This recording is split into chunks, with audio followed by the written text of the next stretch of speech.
periodo de 15 minutos. Señor presidente, señorías, gracias.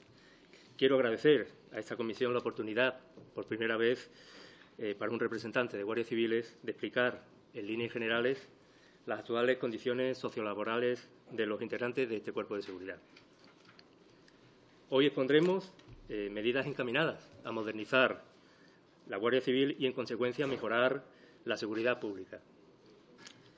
Permítanme presentarme, porque vengo en nombre de más de 30.000 hombres y mujeres, pertenecientes a todas las escalas de la Guardia Civil, escala de cabo de guardia, suboficiales, oficiales, ya que esa es la representación de la Asociación Unificada de Guardias Civiles.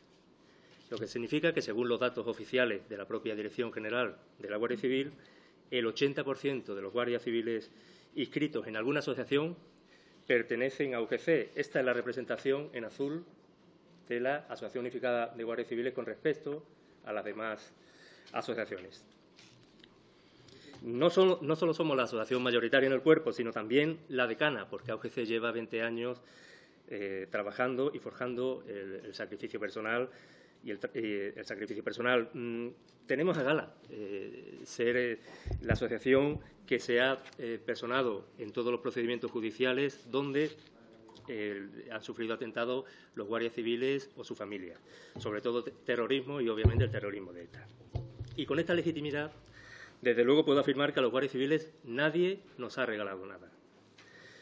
Porque, para comenzar, decir que una de las cuestiones básicas que señala la AUGC es que la Guardia Civil, anclada en su legado histórico y en una práctica obsoleta en cuanto a la gestión de los recursos humanos, no parece capaz de adaptarse a los cambios que suponen las nuevas relaciones laborales, lo que de forma inevitable está provocando agravios comparativos con respecto a otros cuerpos policiales, una mayor conflictividad interna y estrés añadido a sus integrantes. Probablemente algo tenga que ver la propia regulación de los derechos y deberes de los trabajadores de la seguridad pública en España, la cual data de una desfasada Ley Orgánica 286, más de 30 años de existencia, pero que entonces incluso consolidó derechos para todos los policías, como por ejemplo el derecho de sindicación.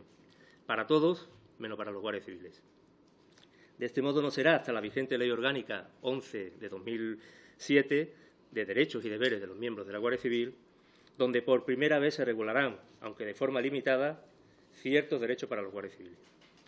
Ley que, sin embargo, pese al esfuerzo y las expectativas que causó en los miembros de la institución, no muestra un balance positivo cuando va a cumplir 10 años de vigencia. Prueba de ello es que hasta el derecho de reunión hemos tenido que conquistarlo los guardias civiles de manos de AUGC en el Tribunal Supremo. O también la muestra de involución que supone para los guardias civiles la remilitarización de este cuerpo policial, que ha conllevado de nuevo la aplicación del Código Penal Militar, otra vez en funciones policiales e incluso en nuestra esfera privada. En este sentido, desde AUGC tenemos que agradecer y reconocer las iniciativas parlamentarias de diversos grupos para superar este anacronismo y esperamos que la Cámara modifique de una vez por todas esta situación. Tampoco la poco o nada desarrollada Ley Orgánica de Derechos y Deberes de Guardias Civiles que nombraba ha cubierto las expectativas de mejora y superación de la discriminación que padecen los guardias civiles en sus condiciones sociolaborales con respecto al resto de policías, comenzando, lógicamente, con una de las cuestiones que más importa a todo servidor público, sus retribuciones. Es cierto que existe el compromiso del Gobierno, anunciado por el propio Ministerio del Interior, en sede parlamentaria, de alcanzar en esta legislatura la equiparación salarial de los guardias civiles de entrada con el otro cuerpo de policía estatal, corroborada por la mayoría de los grupos políticos por medio de las respectivas enmiendas. Intención que, sin embargo, no ha tenido reflejo en los recientes presupuestos generales del Estado aprobados. Permítanme señalarles que los guardias civiles hemos demostrado solidaridad con nuestros conciudadanos. Los años de crisis no han sido, desde luego, los mejores para reclamar la solución a esta discriminación. Pero ahora sí, ahora ha llegado el momento y estamos esperando que los presupuestos generales del 2018 se comience a hacerlo, porque, como estoy diciendo, se han creado expectativas al respecto y, si no se cumplen, solo encontrarán la frustración de los guardias civiles y sus familias. En realidad, los agravios no acaban en esta cuestión, porque la regulación de la carrera profesional ha conllevado 2 leyes de personal, Policía Nacional y Guardia Civil, tramitadas prácticamente al mismo tiempo y, sin embargo, con graves e importantes discriminaciones para los guardias civiles. El más llamativo ha sido el establecimiento de diferentes requisitos formativos de acceso y promoción profesional a las distintas escalas de ambos cuerpos. Que volvemos a lo mismo, al final conllevará aumento retributivo para Policía Nacional en detrimento de Guardia Civil y que de entrada supone un menosprecio a la profesión de Guardia Civil y al establecer policías de más nivel de formación para ciudades y de menos para el ámbito rural, menosprecio que se tiende también, lógicamente, a los ciudadanos y ciudadanas a proteger en cada ámbito. Como muestra de este desinterés por desarrollar y modernizar el régimen de personal de la Guardia Civil, podemos señalar que ya en el año 2009 el Ministerio del Interior adelantó públicamente que se iba a desarrollar el catálogo de puestos de trabajo en el cuerpo como instrumento necesario para la gestión de sus recursos humanos, tal como se hace en el resto de la Administración. Pues bien, a día de hoy todavía estamos esperando esta regulación. Y sin esta regulación, la organización interna del cuerpo es un caos, porque se aleja del principio de legalidad, de los principios de mérito, capacidad e igualdad, y que no permite que las retribuciones de cada destino o puesto de trabajo cumplan con la obligación de justicia. Fíjense que esta cuestión es importante, porque su implementación ayudará, sin dudas, a la reorganización de los efectivos actuales del cuerpo mermados por la congelación de oferta de empleo público y, por tanto, a ser más eficiente como servicio público. También venimos reclamando, desde el año 2009, una jornada laboral digna, porque aunque cueste trabajo creerlo, los integrantes de la Guardia Civil siguen siendo los únicos funcionarios que realizan su jornada en horario nocturno y festivo sin turnos de trabajo regulados, lo que inevitablemente afecta de forma importante a su conciliación de vida familiar y laboral. Piensen, por ejemplo, que a día de hoy un guardia civil desconoce su régimen de horario de servicio del mes de julio. Algo falla en la gestión de la Dirección General de la Guardia Civil cuando se demuestra incapaz de aplicar un régimen de turnos de la misma forma que existe en los demás cuerpos de la Administración. Con un agravante añadido, y es que la falta de conciliación es uno de los factores fundamentales de desequilibrio en las plantillas de la Guardia Civil, donde solo hay un 6,8% de mujeres de los 74.000 guardias civiles en activo. En efecto, señorías, porque uno de los argumentos que venimos oyendo desde sectores oficiales es que en la Guardia Civil no hay mujeres porque es una profesión dura. Pretexto que decae cuando, por ejemplo, lo comparamos con las Fuerzas Armadas, donde hay un 12,5% de porcentaje de mujeres, el doble exactamente que la Guardia Civil, que, como decimos, es un 6,8%. Y es cierto que la crisis ha reducido los recursos materiales y humanos de la Administración, pero en la Guardia Civil aún es más grave porque el déficit de ya 10.000 guardias civiles recae sobre un despliegue territorial arcaico de 2.400 unidades dispersas por todo el territorio nacional. Desde luego, nosotros entendemos que donde está el problema está la solución. De modo que se hace indispensable abordar de una vez la reorganización de las unidades del cuerpo para adaptarla a la realidad actual, que obviamente es diferente a la que existe y que se concibió para el siglo XIX. No es de recibo que existan, la mayoría de los puestos de la Guardia Civil estén cerrados por falta de personal o que lo mande un guardia civil de base porque no hay suboficiales. Un puesto debe ser operativo y mandado por un suboficial que para eso tiene la formación, para ello. Y habrá que hacerlo, por supuesto, con la participación de todos los agentes sociales. El despliegue territorial moderno no puede esperar más, porque de él depende la seguridad de todos. No queremos dejar pasar por alto que la prevención de riesgos laborales no ocupa un espacio mínimamente relevante en la Guardia Civil.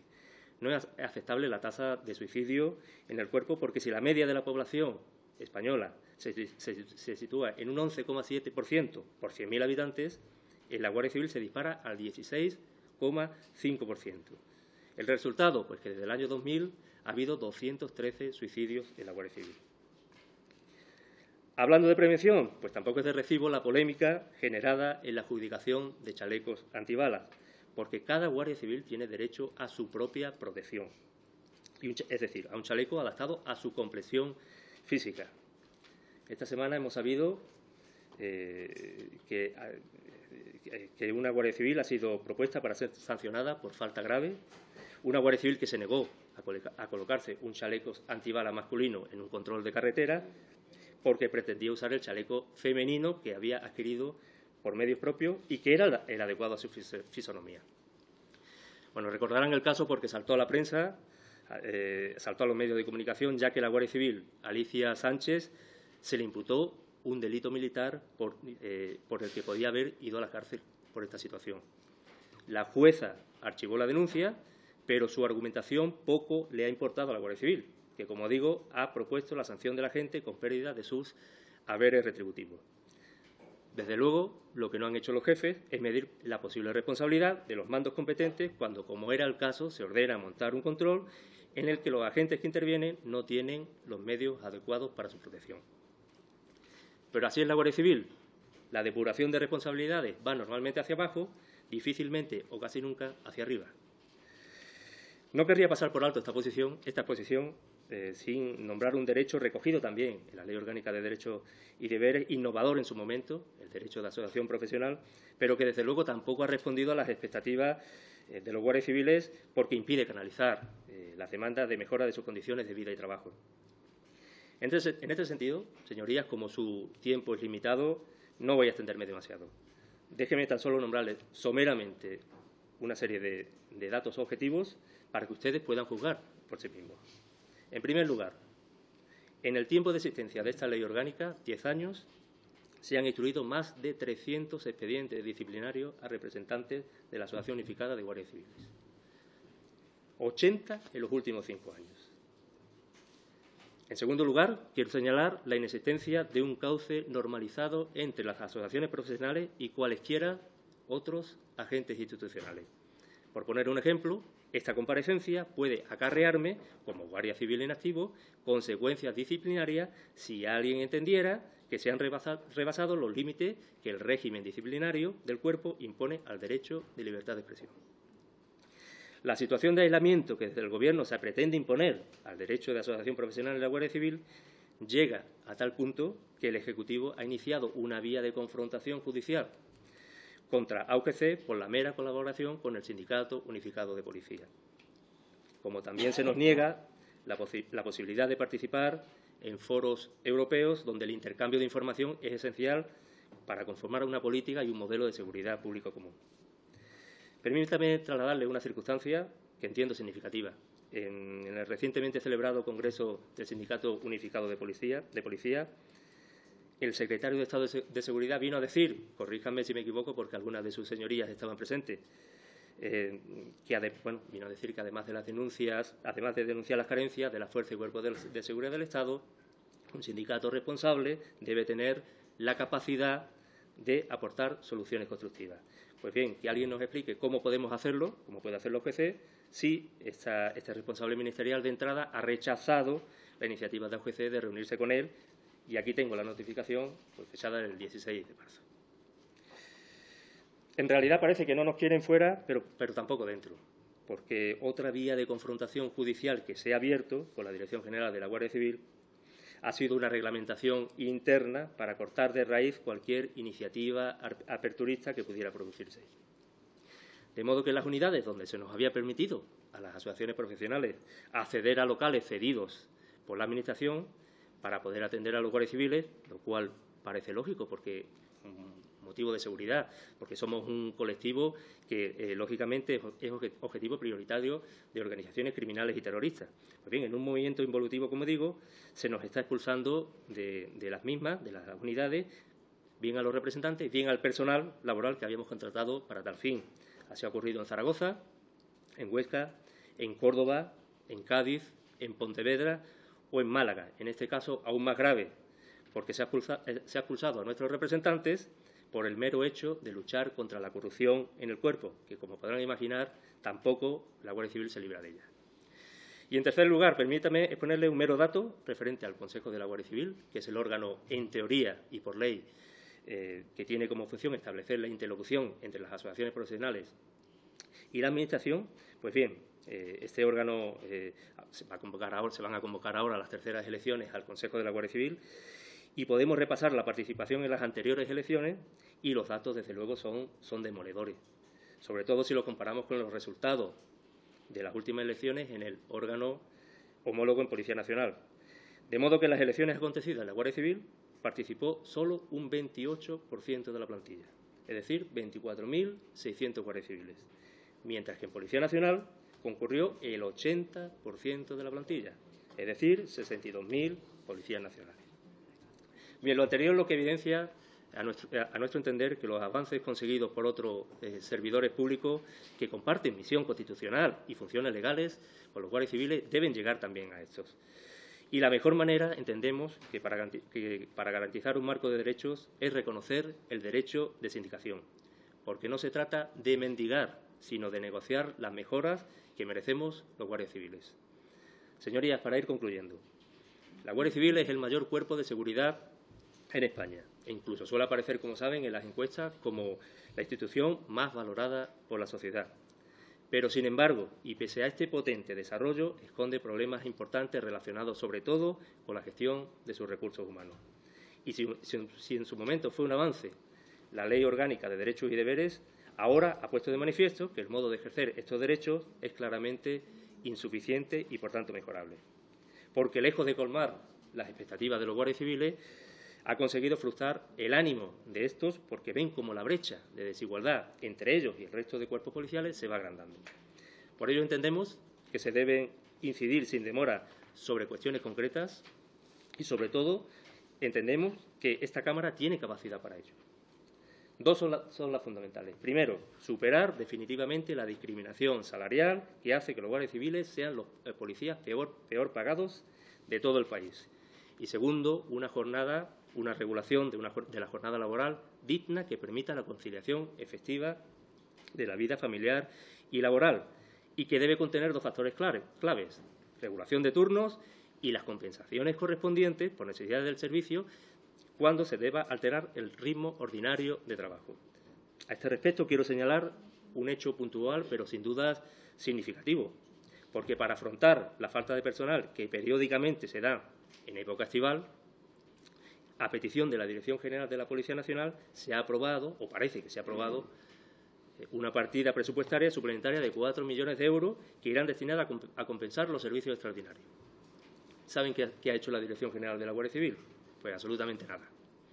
Entre otras cosas, porque estas compensaciones deben ser asignadas por medio del complemento retributivo de productividad, partida que de entrada es inferior en Guardia Civil, pero es que además en la Guardia Civil el 70% del montante de este complemento, gracias, señoría, el 70%, como digo, recae en las escalas de mando. Es decir, que 65.000 hombres y mujeres se deben conformar con el resto.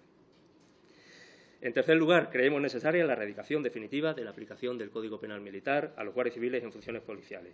Y, en cuarto, es necesario afrontar la actual inoperatividad de la Ley Orgánica de Derechos y Deberes y afrontar, y sería oportuno implementar, como digo, la segunda generación de derechos en la Guardia Civil. Así ocurre en Europa con normalidad, incluso con ejércitos, disciplina y sindicato son compatibles, pero por compararnos con algo parecido a nosotros, pongamos como ejemplo la Gendarmería holandesa, un cuerpo de tanta tradición como la Guardia Civil y que tiene sindicatos desde hace 100 años y nadie cuestiona su eficacia por ello. Permítame por último, recordarle un momento significativo de nuestras inquietudes, porque el 30 de noviembre del año 2009 fue aprobada una proposición no de ley en esta Cámara para el estudio y admisión de los guardias civiles expulsados por la realización de actividades asociativas. Entre ellos, nuestro socio fundador, el sargento José Morata Gargallo. Algo a lo que no se ha dado cumplimiento, lo que impide que esta persona se les reintegre en su dignidad como ciudadanos y como guardias civiles. En resumen, lo que hemos pretendido es ofrecer algunos datos con la intención de señalar la necesidad inaplazable de modernizar el régimen estatutario de los guardias civiles. Es cierto que vamos con retraso, pero estamos a tiempo de reconocer activamente la labor de estos servidores públicos. Sabemos que la sociedad valora a los guardias civiles, lo que tiene reflejo, de hecho, en las alabanzas que recibimos de diferentes instituciones. Pero, señorías, ustedes pueden hacer algo para devolver o hacer tangible esta gratitud. Pueden hacerlo reconociendo el esfuerzo de los guardias civiles, mejorando y consiguiendo unas mejoras en sus condiciones profesionales y económicas. Nosotros entendemos que la democracia está en deuda con los guardias civiles y es momento de reconocer derechos. Por tanto, aprovechamos esta comparecencia para solicitar a los diferentes grupos parlamentarios que sostengan el coraje y la valentía para abrir el debate necesario y alcanzar la mayoría cualificada que permita poner a los guardias civiles como ciudadanos de uniforme al nivel de las democracias europeas. Les reitero nuestro agradecimiento en nombre de la UGC y en el mío propio y quedo a su disposición. Gracias. Muchas gracias, señor secretario general. El orden de intervención será el grupo proponente en